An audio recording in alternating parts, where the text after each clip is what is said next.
Rick arrived on set in his high school football jacket.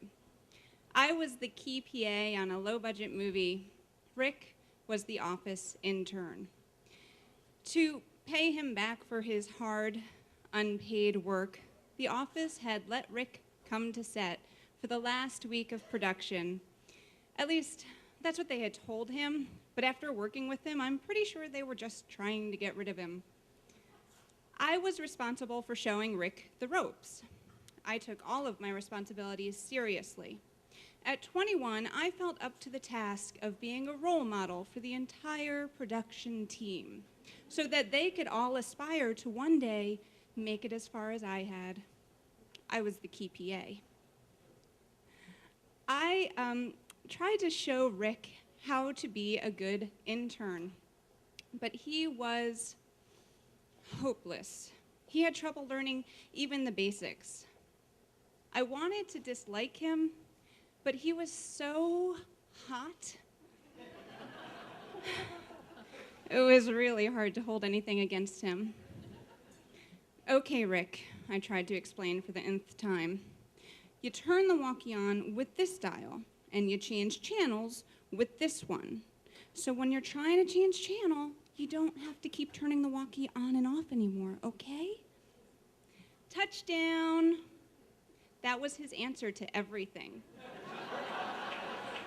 It was his way of saying he understood and he's right where he wants to be, except he never really understood.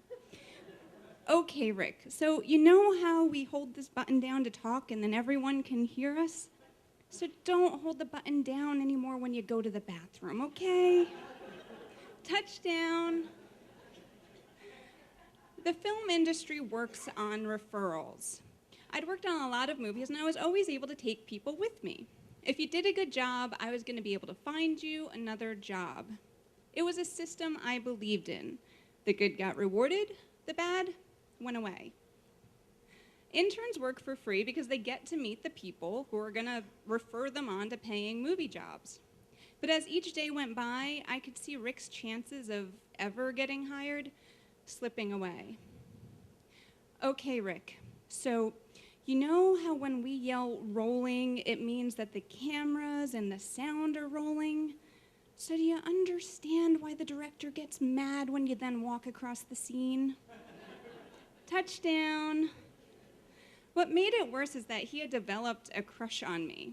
He'd follow me around set. If I dropped my papers, he'd pick them up for me. If there was a coffee run for the actors, he'd always sneak me a cappuccino, which I would then have to give to the actor who it was for.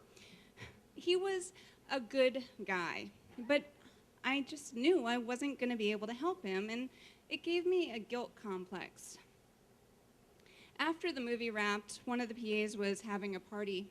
It was on the 14th floor in this small, cramped little apartment. As soon as I walked in, I was crushed by people. And Rick, who came right up to me. I needed to get air. Rick followed me out onto the balcony.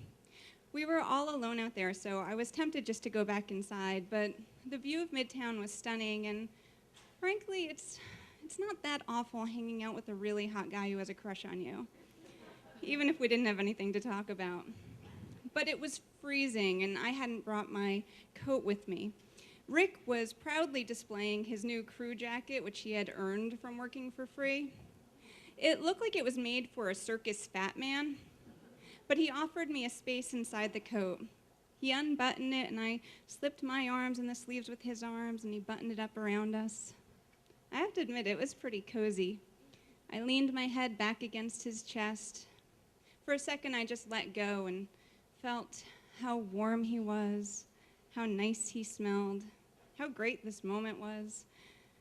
And then I felt something else. Touchdown indeed. But I couldn't be that guy, you know, the one who hooks up with the dim-witted intern. It's not my style. I had to let him down again. I unbuttoned the coat and stepped out of our cocoon. He looked like a puppy who just had his nose slapped. You're leaving? Just cold, I lied. I stepped through the sliding glass door and waited for him to follow. I need a minute, he said. I left him alone, turned around, and smacked right into my worst nightmare, a really stupid girl who wanted to talk to me. Mary was super excited. Think California cheerleader. Cute, pert, full of verve. I heard you work on movies, she said, pointing her finger right at my chest. Yeah, was my best response.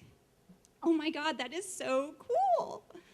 At the time, there was very few things I found more boring than talking about working on a movie. It was my job. But Mary couldn't contain herself. I want to work on movies. Can you get me a job? What do you do?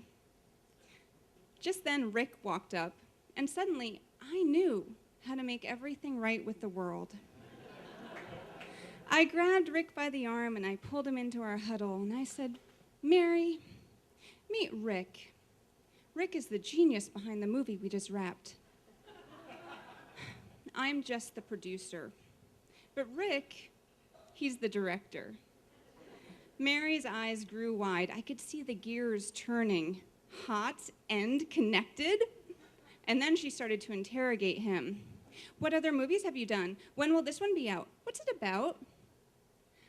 Rick looked lost, and I couldn't just leave him there to hang, so I helped him out. When you work on a movie, they expect you to read the script, so I just started to describe the movie we had just worked on. After a minute, I could see Rick's little brain start to catch up. You can take it from here, right, Rick? Touchdown. Okay, so it might not have been my original responsibilities, but in the end, I was able to do Rick a different kind of favor. And as follow-up gossip confirmed, by telling a little white lie, I was able to assist Rick in scoring that touchdown after all.